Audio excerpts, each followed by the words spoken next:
Much members of the listening public, listening and viewing public, members of the media, thank you very much for joining us. I think we've said a lot to you, and that this opportunity, we are ready to receive questions from you, and we hopefully will be able to give you some elucidating responses. So without further ado, I'd like to ask you to take advantage of the opportunity to place your questions. Please identify yourself and then place your question. So I was like, hello, good day. Ryan Hamilton Davis from the Trinidad Newsday. Well, first and foremost, really great two-day session. A lot came out of it, despite people saying otherwise. But one thing I did not notice over the two-day period was there wasn't a solid conversation in particular on corruption, and now this bears a lot of fruit, especially with the final declaration of a war on guns. All right, so I was wondering if you can speak to the role that corrupt officials, corrupt even politicians, corrupt businessmen, and how they add to the flow of firearms coming into the country. Thank you.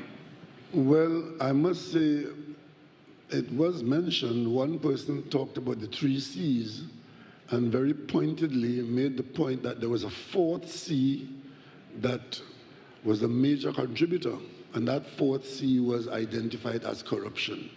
Well, we speak a lot about illegal entry, and we assumed, and that assumption is still alive and well, that a lot of the illegal movement of these unwanted items, which are so dangerous to us, are facilitated by some element of corruption at various locations, too numerous to mention. The obvious one being at borders, and the others are facilitatory actions, and especially where guards who are supposed to guard the guards are in fact doing the opposite and facilitating, and we're familiar with that. So it's a given that for these things to flourish, there has to be some element of indifference or corruption.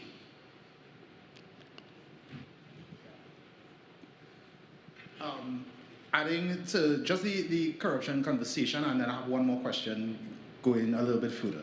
All right, has there been any level of evidence-based research or any kind of look into the level of corruption and the amount of corrupt bodies and how that has been affecting, the government and protective services' ability to fight crime and deal with crime? Has there been any assessment on that?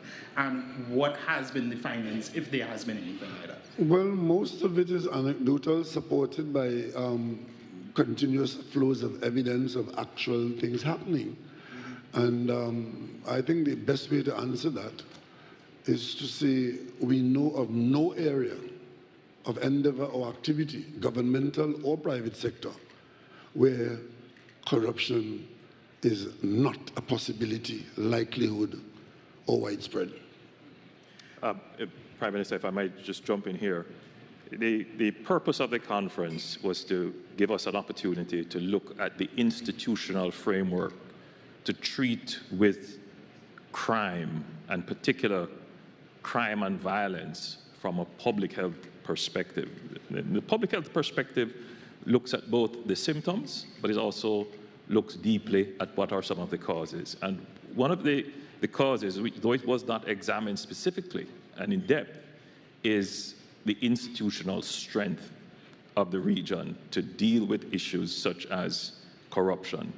And it was addressed through the point of view that we need to strengthen our laws to treat with new and emerging crimes that our old laws did not contemplate. And so we are dealing with things now like cybercrime, for example. But we're also dealing with financial crimes. And we are also now dealing with a new type of criminal activity, the organized criminal activity, whose deliberate and sole purpose is a business model designed to weaken the state, to create space in which they can carry out their illicit activities. And in fact, that is one of the root causes of corruption. So indirectly, strengthening our legislative framework will treat with the matter of corruption, and in particular, dealing with these new and emerging criminal activities. I just wanted to go... If I may... okay, give one of your colleagues a chance. We come back to you after, right? We can always come back to you if you have another question. Good afternoon, everybody. Kejan Haynes, Guardian Media. I have two questions. Just one for clarification. Dr. Rowley, you said a ban on assault rifles. Can you give some clarification on what that means and how that differs from what we have now? You want the second question now? Or? Let me take one at a time. As you may know, in Trinidad and Tobago, and similarly in other CARICOM territories, there may be little variations here and there. But let's take the Trinidad and Tobago model. We, over the decades, have always made firearms available at a relatively managed pace for civilians to have handguns for personal protection. And this had to be justified to the authorizing agency. And that was underpinned by a policy which said that we do not really want to arm the population to the extent where guns are commonplace and easily available for all the good reasons. And that situation changed recently, where, if you notice, there was one person who presented here who showed that the production and sale of handguns in the United States in recent times saw these heavier, more lethal and destructive assault weapons that are designed for military use for maximum destruction. Those weapons are now the weapons of choice, and the production levels are higher than the ones that we've been accustomed to, the handguns. And those weapons had begun to appear in our country. They are now commonly in the hands of criminals who get them through the legal trade, but they are also being licensed by the state into the hands of civilians. We are saying that we do not require those weapons within our society in a commonplace way because of the outcome of their presence in this society. So we can continue to provide personal protection with a certain amount of handguns in the population, and we are saying that having the volume of those guns in our community on a scale where easily available assault weapons can carry with it what we are seeing elsewhere, which are serious destructive outcomes. So while some people are fighting to roll back what they have done, we are saying let's not go there, because there is not a solution to our problem of safety and security. And that's what it meant. Thank you for that. And this one is for anyone on the table. We're always looking for solutions. One of the things, there seems to be a lot of doom and gloom, everybody's saying, but I'm sure some CARICOM territories are doing better than others in terms of this scourge of violence. Which CARICOM country do you think is probably doing one of the better ones, and where we can learn, what examples can we learn from them and pass on to other colleagues? Well, I would not say that we are doing better than the other. What I can say is that we do have a number of initiatives, which I could speak to. You would have heard the Commissioner of Police earlier in his presentation speak about what we call saturation patrol, where we have engaged in acquiring about 100 vehicles. They will be patrolling, particularly what they call hotspot areas, in a continuous 24-hour area, because what we have found is that where police are present, criminals tend to flee. And we have been in a limited way, employing what we call saturation patrols. And when we go into one hot area, it appears that the criminals move to another area. So we're going to just flood our island with vehicles to have a more presence, and I think police presence is a deterrent, and it also assists in detection as well. We also have another program that we call the violence brokers, where we have identified former gang leaders, former gang members who are familiar and speak the language of other gang participants, and we engage them to speak to gang members or gang members to lay down their arms and try to broker any of the tensions that may exist between rival gangs. That has proven as well to be helpful. The Commissioner of Police spoke with me several weeks ago, and one of the things that we also find is that a number of the gang members they're unemployed. And so we are about to initiate a program where we are going to engage them in work that they can do. For example, we'll take an area and have them clean up that area for 6 or 8 weeks, and just keep engaging them and keeping them busy, because I think, idle hands is the tool of the devil. And so if we can keep them busy, we think that is one of the other initiatives that we have started. And of course, through the Ministry of Education, they're looking now at making early interventions, particularly in our primary and junior high schools, where these young students are being recruited by gang members. So there are initiatives around protecting, in a way, these children from the influence of the gang recruiters. And so we're having after-school programs. We have a program called Urban Renewal. You may have seen it when that involves the police. So after school, we have after-school programs like a marching band that has grown now to about 2,000 young people from 100 persons, just to keep them busy. I think that's one of the another initiative. That, along with after-school programs in literacy and numeracy. I think, though, the characterization of doom and gloom may not be accurate. The truth is that governments are expressing through this symposium their concern and reflecting the alarm of their citizenry at the issue of crime and violence.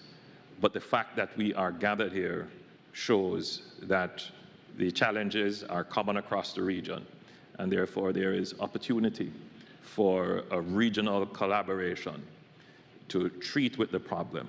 And it has given us an opportunity to speak with one voice about the problem.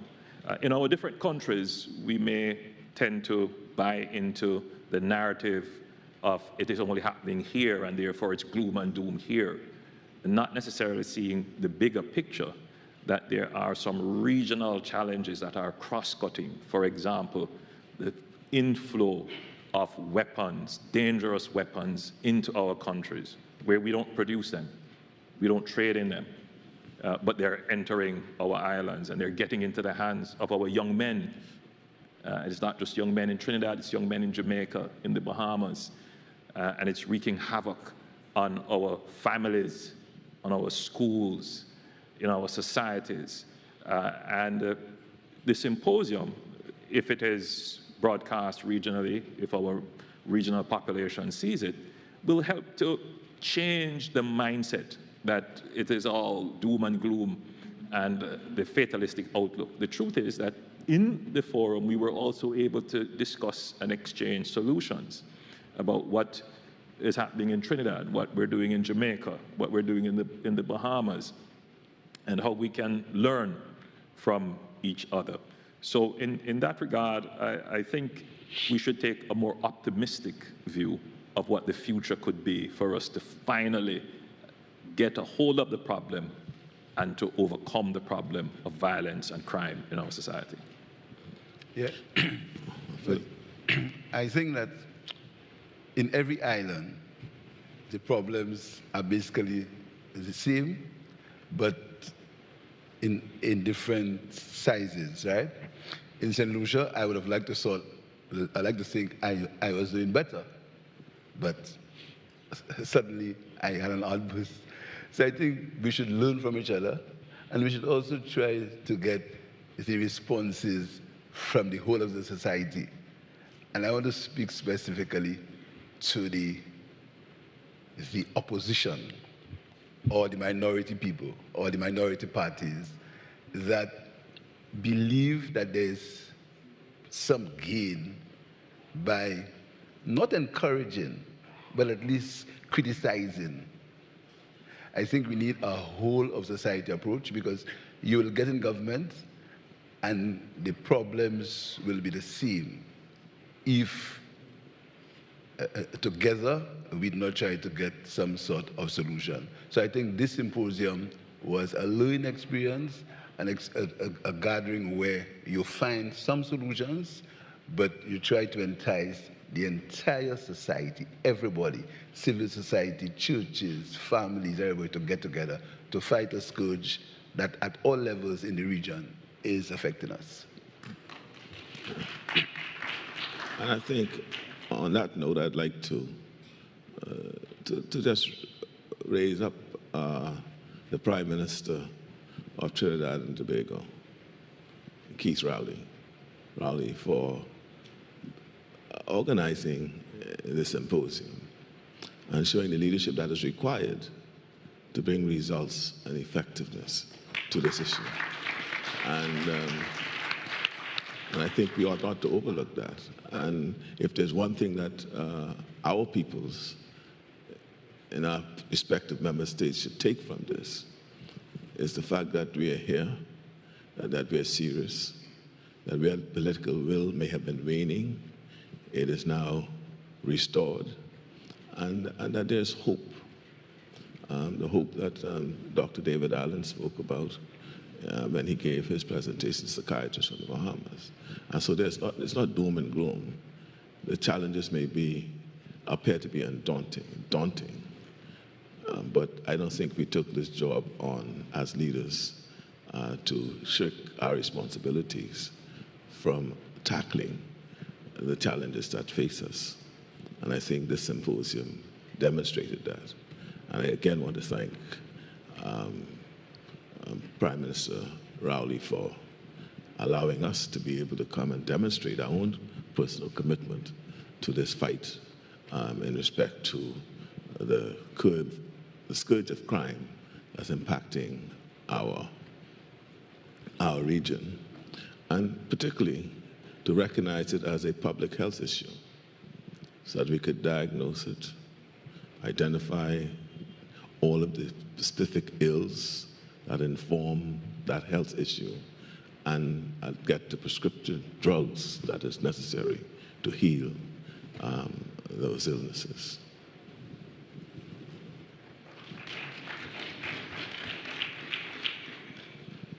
Good afternoon, Prime Ministers. Peter Richards, Caribbean Media Corporation, Barbados. Given the fact that, Ms. Dr. Rowley, you spoke of the possibility of the regional attorneys general meeting to sort of harmonize legislation, given the CARICOM's record on the implementation deficit, how optimistic are you about when the CARICOM, the attorneys generals meet and agree on some form of legislation? How soon or how optimistic are you of these pieces of legislation being implemented? And secondly, I want to ask, Dr. Gonzalez spoke about implementing the death penalty regardless of whether or not Europe would provide aid. given that we are, most of us in the Caribbean, are dependent on aid one way or the other, especially from the European Union, are we prepared, as a matter of fact, of dealing with the violence and crime and what have you, to restart, some people would say, or to implement the death penalty? Thank you. Well, firstly, let me address the part on the pace at which things can be done. I know it's frequently said that things take a long time or don't ever get done in CARICOM, and we keep repeating, but we did get a lot done since CARICOM has been formed. So it is possible to get some things done. Nowadays, what we have found is that the use of virtual meetings can facilitate the speed at which decisions are made. We don't have to travel to a meeting and make plans well in advance to spend 2-3 days for a one-day meeting. It's easier now for the attorneys general to have virtual meetings and advance issues. So we are anticipating that that will facilitate a faster flow. More importantly is the decision by the heads as to what aspects of the legislation that we're going to focus on from time to time to get done, whether it's amendments or creation of new legislation.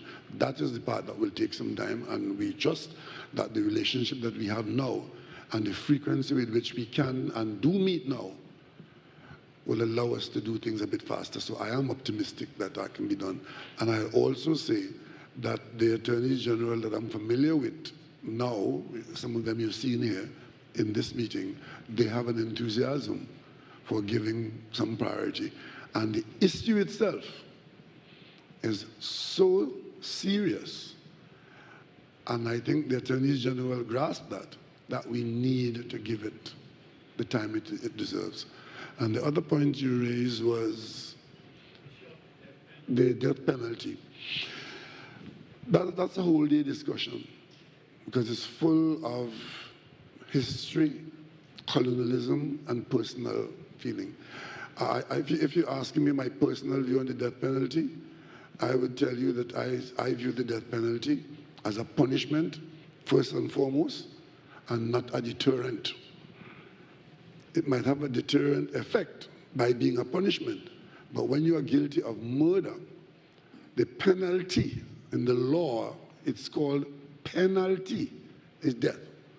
We have worked ourselves to a position where operationally it is very difficult to get to a stage where you can carry out the death penalty. So if you observe in my government in Trinidad and Tobago, we did not spend much time looking at the death penalty as an avenue for dealing with crime and frightening people away from crime, because we know what that means in terms of jumping through hoops. We are subject to another culture where the death penalty in the United Kingdom is anathema. And going there and coming back, especially knowing that every single person who is convicted and for whom the penalty is death, they have an automatic appeal to the Privy Council. And if you're fighting that, what you're really fighting is $1 million or $2 or $5 or $10 million expense, which hardly will bring you success. Every single person on death row is going to cost the taxpayer millions of dollars as that person is fighting for his or her life. That is what the death penalty means in our situation. And the question is, how much of that fight are you prepared to take? As the government that I led, we have the law there, it's still on the books, and it's still open to the population to determine what we do about it. But there are other things that we can do and must do, and we pay more attention to those things. But if the opportunity arises for the death penalty to be carried out, I am not one of those people who say that it is inhumane. What is inhumane is what is happening to innocent people by the criminal machine of the profit-making empire of those who profit from crime.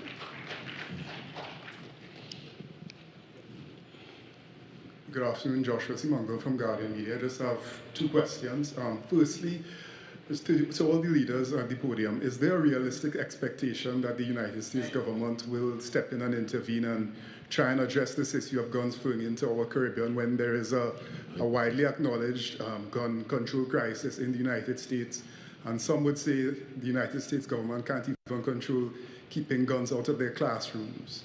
Is there a realistic expectation that the United States government will, in fact, put this in place, or is it more of a symbolic appeal to the United States? Well, let me get this clear. We are not here taking on a fight with the United States government or the United States. We are taking the fight to gun manufacturers who at this time are protected by United States laws. I don't know that that will always be so for all times, but it does not prevent us from making a claim and from complaining that gun manufacturers, the products that they are producing are ending up in our territories and killing us. The same kind of fight we can take to those who produce medicine, those who design motor cars. There's a moral requirement that the product that you sell, you must know what the product is being used for. That is what this argument is about. And this is not the United States government. As a matter of fact, Ambassador just reminded me that the United States government itself is raising this argument in the United States. But the issue is with gun manufacturers who are selling a product for which there is an appetite increasing and encouraged for reasons of profiteering. I think your question is an appropriate question. But my response would be that if we do nothing, then nothing will happen. If we accept the situation as it is, then the realistic outcome is that guns will continue to flow. It is by starting an action, it is by putting the situation to the United States, whether through legal channels, diplomatic channels, bilateral channels, by joining together, as we have done, to bring attention to the problem, that we will change the narrative, change the outlook, change the perspectives. So at present, it may seem an unrealistic expectation, but if we continue to lobby, if we continue through the legal channels, if we continue through the diplomatic channels, change can come. And we have seen this happen in many instances. When the tobacco lobby started, it would have seemed an impossible task to change the narrative and the legal perspective on something that was harmful to the general population, but it happened. So I think the real question should be, do we have the stick-to-itiveness to stay with this initiative and push for change? Yeah. And finally, there's one other point that needs to be addressed, and starting with the question you asked, which is, what can the United States government do in this situation? And there are things the government can do, and there are things we'll ask the U.S. government to do. For example, help us fund border protection, help us with training, help us with information gathering, information sharing. Who are the gun runners? Help us to identify the source of the equipment. Or if we do interdict people here, help us with tracing, break down the trafficking of the items. So these are things that the government can do within the objective of trying to prevent people who are engaged in the criminality to not be successful in their endeavor. Yeah. If I may add, there's a two-pronged approach here. One is a legal approach, which is directed at the gun manufacturers, as Prime Minister Rowley has pointed out. And the other is that is pointed out by Prime Minister Holness, and that is the lobbying aspect of it, where we have been lending our voices to the cry of us being a victim of the trafficking of guns in our territory. And that is directly related to the government of the United States. And we have been calling upon them to do more. So, for example, in my case, I've made representation to the highest level. And what they have done for me, they have added, they have attached an agent to my gun task force division. I think he's in the alcohol and tobacco unit.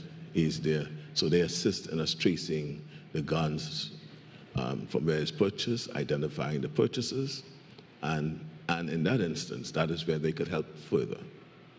Now, since representations have been made in recent times, since June of last year, since the summit, a piece of legislation was passed to prevent, I think, to identify the straw purchasers and the ghost guns, to restrict those sort of purchases. I think more could be done in respect to once a purchaser in the United States is identified, and it could be shown that purchaser would have purchased, say, 40 guns within the space of 1 month, which we have evidence of in many instances. And that gun is used in the Bahamas. In some instances, 2 days, a week after it was purchased in the United States. Well, the government, the United States government could do something about that. They ought to make that person responsible. That person's right to bear arms has then been converted, in our view, to a right to traffic in arms. And that cannot be right. And as you quite rightly pointed out, the definition of the right to bear arms in the United States is a raging debate in the United States. We don't intend to get involved in that. That's an internal issue for them. But at the same time, we do highlight the fact that their right to bear those arms, to acquire those arms, ought not to give them the right to traffic in it. And so when we find it in our jurisdiction being used in violent crimes, that purchaser ought to be held accountable in some form or fashion. That's what they could do, and that's what we are continuing to press. It even goes down to shipping, where a simple matter, like a shipper shipping a barrel, without a certain amount of intervention, a fake shipper can ship a barrel from the diaspora in the United States to a receiver in Trinidad and Tobago. And if there is no requirement for the shipper to identify him or herself, that's a major loophole. Because in the United States, in some states, anybody can go and purchase firearms and ammunition intending for use in the United States, puts it in a barrel, ship it without identifying him or herself as the shipper. It gets to Trinidad and Tobago to a consignee who is usually sometimes a fake person or a front for the real importer. So we need governmental cooperation to block these loopholes to prevent that kind of highway from existing. And I think also it will bring some level of awareness as to the problem. Because we may have to take it from that point where you deal it with and deal at the political level. So possibly it may mean that we probably have to write people at the political level to inform them, to make them aware of the magnitude of the problem, because we do not produce guns in any of the islands. And it's proven that most of the guns come from outside. So that document will raise the level of awareness to tell people, listen to me, there is a problem, and that problem is coming from outside, which is impacting on us internally. So I think the level of awareness will be raised. And just the second question, I know some of the leaders acknowledge that there's room for legislative changes to help with this fight on crime. Were there any discussions particularly about campaign finance reform? Because there's a public perception, as a journalist, you go into many communities, especially some of the hotspot communities. And there's a sort of perception that some political parties, I'm not naming any or anything, across the region, or certain politicians are in bed with these sort of nameless, faceless financiers of political parties and so forth. And they might be, in other words, there's this sort of interlinked connection between these nameless, faceless financiers who may be involved in crime, but because of their connections with the politicians or people of certain statuses in society, they are deemed untouchable.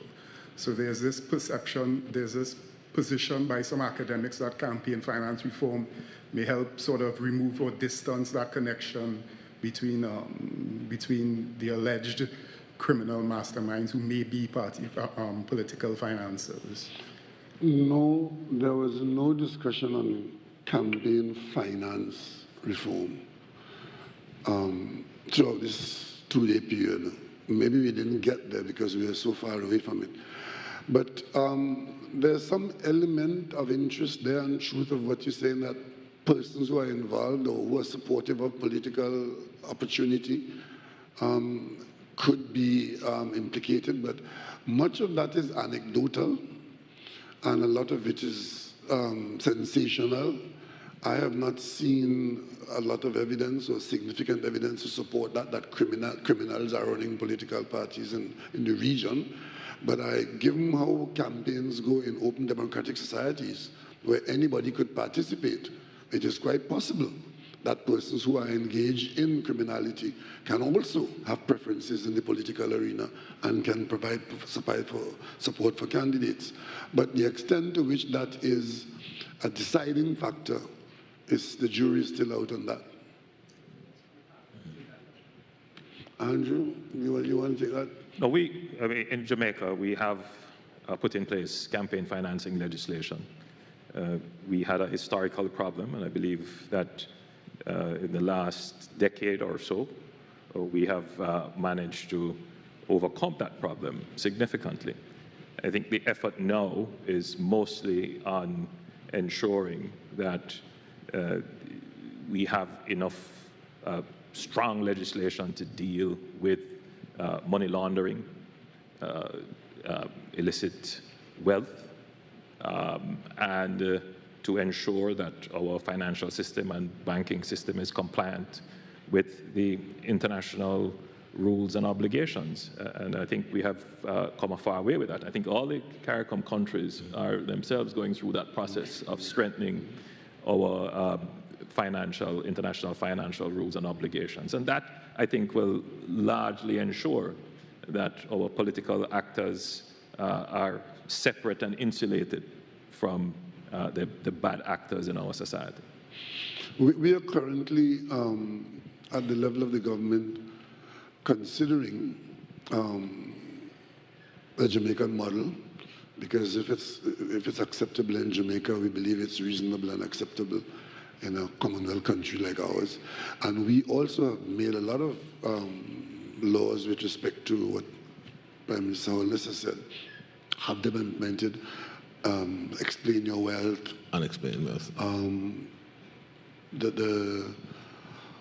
FATF and all of the we are compliant with FATF. We on the EU side as well. We the matters of follow the money. Where we've created laws to allow you to get orders in finding out certain things. Of course, you see some of it being challenged by certain persons now. We've created an FIU for that purpose to give. So we have to keep inventing new legislative tools to treat with the kinds of problems that have emerged in recent times. But those things are not going unchallenged, but with a persistence and a commitment to get them done. Jamaica is a little ahead of us in some of it, and I think we are a little ahead of you in some of the other hand. So we're all engaged, and I expect that sometime in the not too distant future, that Trinidad and Tobago would enact new campaign finance, because we do have campaign finance legislation. I mean, you're supposed to report that you spent $60,000 in the election campaign, you know. But we have to have new legislation that makes that not the basis on which you report, and also to identify participation so that bad actors cannot control the process.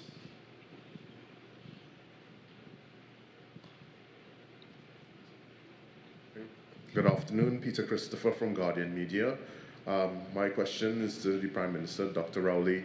Over the past 6 years, we've constantly seen a decrease in the national security allocation, with the exception of last year, I believe. Following this conference, is the consideration that we might see greater allocation into national security in the upcoming budget? It's amazing how only certain aspects grab the eye. I'm sure you didn't see the year when we spent $10 billion on national security. What has happened is that the overall budgetary process in Trinidad and Tobago has been one of reductions. You would have remembered that in 2015, the budget was $60 billion, and a revenue stream that supported that in the order of 50-odd billion. The following year, the revenue stream was 34 billion, and we held the budget in the order of another 13 billion of borrowed money.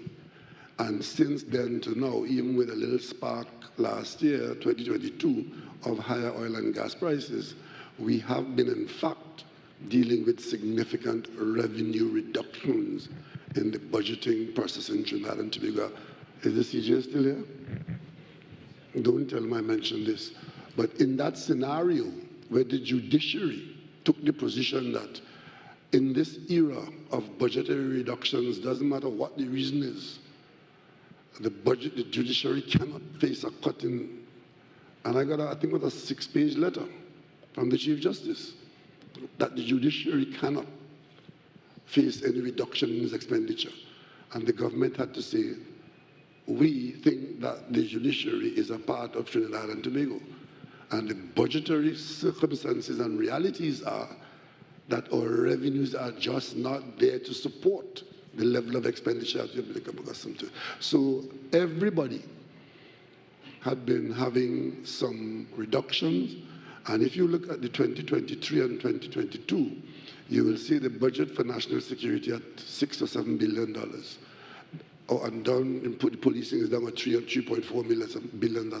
But what you would not link to that is just before that, there were huge expense in national security. And then that $10 billion covered some ongoing forward expenditure. So we couldn't possibly maintain that $10 billion a year in national security. But national security is not just the police. We have expensive equipment in the Coast Guard. We have costs outside of the police. You have the prisons, you have the fire services. When you add them all together, that's national security. So when I spoke only about the policing expenditure. And all aspects of government, barring few, I think health might be one of the few areas where we have not been, when we have not made significant reductions. I think health is a growing area, if I'm not mistaken. We have been spending more money on health. As again, you would understand, we're still in the end of COVID. 2020 and 2021, the expenditure in health was abnormally high. And education has not been equivalently reduced and so on. So it has been an era of careful management in that kind of circumstance. And Prime Minister Mia Motley would have raised several issues yesterday in terms of a regional forensic center, regional collaboration in terms of customs and policing. Are we any closer to actually having something of a regional security force which might be able to patrol borders, whether by sea or by air? Are we any closer to that? And a follow-up to my earlier question, you've raised the issue of opposition earlier, Prime Minister Pierre. Do you need opposition support to pass any of these measures, especially the assault rifle ban? Do you need opposition support for that? So are we any closer to any sort of regional police force, security force? And do you need opposition support to pass anything that you want to pass? Well, in my case, I have a 15-2 majority, so I don't really need opposition support in the House. I will. I really, in the House, no. But for goodwill and to cause a whole of society approach, I would like to have the support. And I hope that good sense prevails, and if something so has to happen, it will. But I can't speak for them because in case of the CCJ, when Senator Joe was becoming a member of the CCJ, we did that late last year, we did not get the support of the opposition. So I can't speak for them, but I'd hope that if that happens, they would join us. The other part of the question about the regional security force, we are not anywhere close to a West India Regiment type arrangement, a regional security force, but we do have something called the RSS, which is the Regional Security Service, which provides a service and a system, which, for example, it got Prime Minister Mitchell from Grenada got here by the intervention of the RSS. One time he had to come here and he had to go to Miami to get a flight to come to Trinidad, that kind of problem. But we do have some deeper cooperation, but we do maintain our national defense forces, Jamaica, Barbados, Antigua, so on, and there are in fact collaboration under the heads of government arrangements, and that's as much as we do in security. But there are other areas where we're making some considerable progress. For example, one area that we are working on, which is registration of companies. We are working towards a single CARICOM register, where any company registered anywhere in CARICOM is deemed to be registered in every other company. So we're working on that. That will take away the bureaucracy of a Jamaican company coming to Trinidad and a Trinidad company going to the Bahamas and being a Trinidad company in Bahamas. So when we get there, that would be a significant facilitator of investment movement within the region. And Prime Minister Motley, who is the cabinet head on finance, we're working towards closer collaboration in the whole question of development financing, and we move as a region. So there are some areas, as we have, education, we have the CXC examination that is now commonplace. So we do have much more than West Indies cricket. But just to be clear, though, as it relates to crime and violence as a public health threat and what we can do regionally, forensic in today's world plays a critical role in solving crime and bringing perpetrators to justice. But it is a very capital-intensive and a very expensive undertaking to be done at scale and efficiently. And it is probably best done joined up together as a region.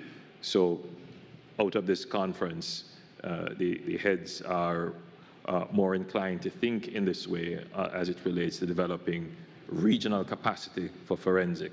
That will help significantly. And then there is the whole issue of utilizing the tremendous capabilities that we have in our judiciary, in making our judiciary available regionally to help in the trial of cases in terms of cross-border within the region. So those would help. Okay, thank you all very much, and hope that you found Monday and Tuesday very useful, and we look forward to you helping the population understand what you've been trying to do. Thank you very much.